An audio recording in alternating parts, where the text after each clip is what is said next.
What I'll show you here is the setup for doing trench welds or sitting in a flat position on a trailer or in a field.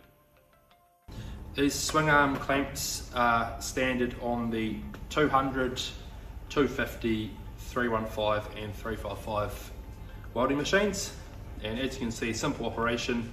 They either sit up in this position if you're welding on a level surface like this, or if we are needing to do trench welds, you'll want these out of the way. So easy to do. Pull this pin out and we can remove our clamp like so.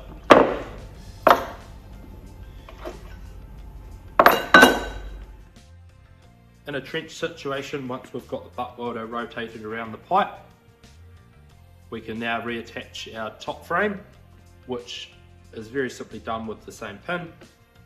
Slide the clamp in, push our pin through, push it over the pipe, and then tension up our toggle bolts, which is obviously the 4 along the bottom of the frame.